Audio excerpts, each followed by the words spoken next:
గురుభ్యో నమః. శ్రీ మహాగణాధిపతయే నమః.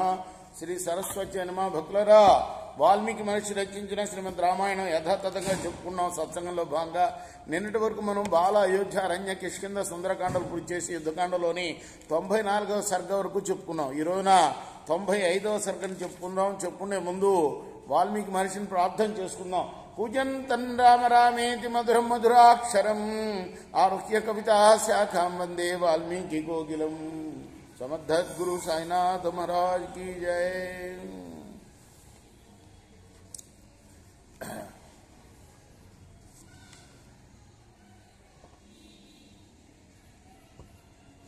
రాక్షసులు చాలా వరకు చనిపోయారన్న సంగతి లంకాపుట్నంలో అందరికీ తెలిసింది. లక్షలు కోట్ల మందిని చంపేశాడు రాముడు. నిన్న చెప్పుకున్నాం, నిన్నటి సర్గలో కదా.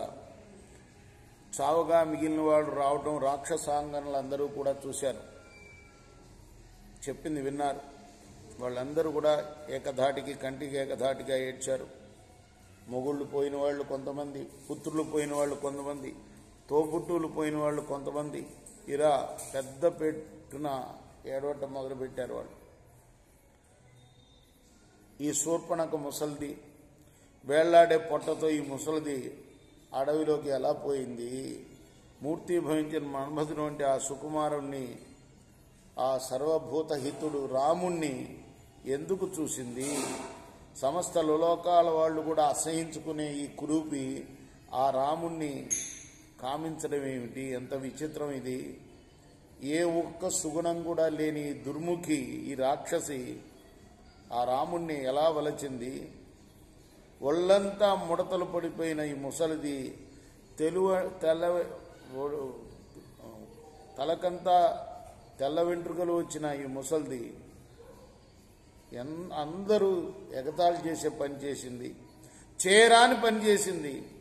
సమస్త లోక వాళ్ళు కూడా నిందించే పని చేసింది. ఇదంతా కూడా మన దౌర్భాగ్యం.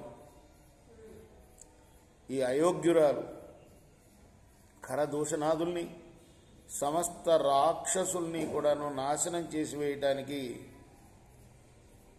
వేయటానికే పుట్టింది ఇది. దీనివల్లనే రావణాసురుడు రాముడితోటి వైరం తెచ్చుకున్నాడు. తన చావు కోసమే సీతను తెచ్చుకున్నాడు.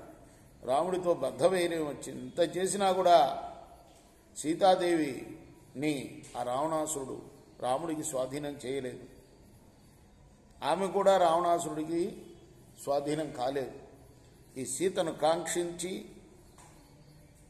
విరాధుణ్ణి రాముడు ఒక్కడే హతమార్చాడు. రాక్షసులందరూ కూడాను రాముడి చేతిలో నాశనమైపోతారు అనడానికి ఆ ఒక్క నిదర్శనమే చాలు.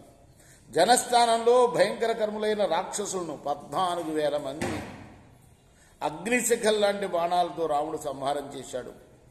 సూర్య సమానమైన బాణాలు వదిలి కరుణ్ణి, దూషణుణ్ణి, త్రిశిరుణ్ణి ఒక్క రాముడే చంపేశాడు. ఆ నిదర్శనం చాలు.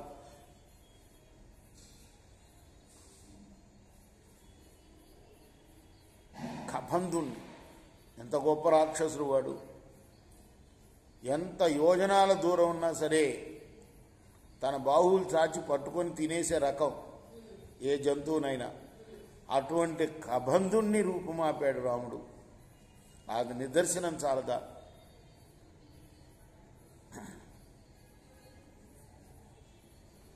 వృక్షమూక పర్వతం మీదకి పారిపోయి వచ్చి ఉన్న ఆ సుగ్రీవుడికి మరి వాలిని చంపి కిష్కింధ రాజ్యాన్ని అప్పగించాడు.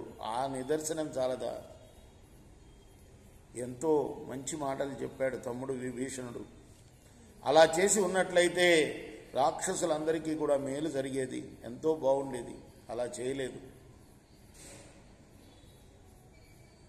ఎంతో ఎదిరించ అలవి కాని అతికాయుణ్ణి, తన ప్రియపుత్రుడైన ఇంద్రజిత్తుని లక్ష్మణుడు చంపేశాడే. ఇంకా ఈ రావణాసురుడికి తెలియలేదు.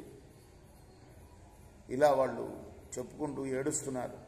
నా కొడుకు చచ్చిపోయాడని, నా భర్త చచ్చిపోయాడని, అట్లానే నా తోబుట్టు చచ్చిపోయారని చెప్పుకుంటూ ఇంటింటా కూడా రాక్షసాంగనులందరూ కూడా ఏడుస్తున్నారు.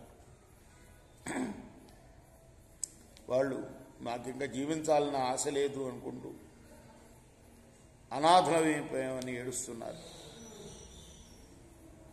ఈ దశగ్రీవుడికి యుద్ధం అంటే భయం లేదు. ఎన్నడో వరం సంపాదించాడు. మనం ఇంత భయపడుతున్నామని కానీ తన వల్ల ఇంత ఘోరం జరిగిపోయిందని కానీ తెలుసుకోలేకుండా ఉన్నాడు. యుద్ధంలో ఖచ్చితంగా రాముడు ఎదుర్కొన్న వారిని దేవతలు కూడా రక్షించలేరు, గంధర్వులు రక్షించలేదు, పిశాచులు రక్షించలేరు. ఈ రావణాసురుడు ఎప్పుడు యుద్ధానికి బయలుదేరుతున్నా కూడాను దుశ్శకునాలు కనపడుతూనే ఉన్నాయి. ఎప్పటికప్పుడు ఈ రావణాసురుణ్ణి సంహరించేస్తాడు రాముడు అని ఆ దుశ్శకునాలు తెలుపుతూ ఉన్నాయి. పూర్వం బ్రహ్మదేవుడు రావణాసురుడి తపస్సుకు మెచ్చుకున్నాడు. దేవదానవ రాక్షసుల వల్ల చావు లేకుండా వరం ఇచ్చాడు. అయితే అప్పుడు రావణాసురుడు మనుషుల గురించి అడగలే. బ్రహ్మదేవుడు రావణాసురుడికి మానవుల వల్ల చావు లేకుండా ఉండే వరం కూడా ఇవ్వలే. ఇదిగో ఇప్పుడు ఈ మానవుడి వల్ల, రాముడు అనే మానవుడి వల్ల రావణాసురుడికి ప్రాణాంతకమైన భయం వచ్చింది.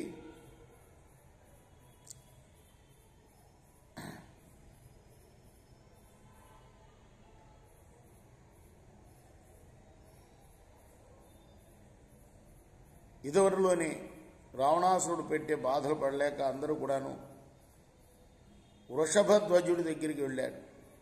అందుకు ఆ మహాదేవుడు ప్రసన్నమై దేవతలను చూచి, దేవతలారా, రాక్షసులందరూ కూడా నాశనం కావటానికి ఒక స్త్రీ జన్మిస్తుంది, ఆమె నుంచి మీరందరూ కూడా స్వస్థులవుతారు అని చెప్పాడు. ఇదిగో ఈ సీత అలా జన్మించిన ఆమె.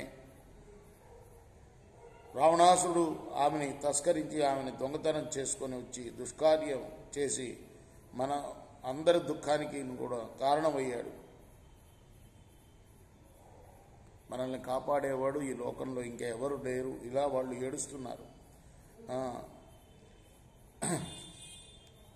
విభీషణుడు చాలా గొప్ప పని చేశాడు. ఆ రాముడికి శరణాగతుడై అన్ని రాక్షసులందరూ కూడాను భయార్తులై బాహువులు చాచి పరస్పరం కౌగిలించుకుంటూ భయంకరంగా ఏడుస్తున్నారు.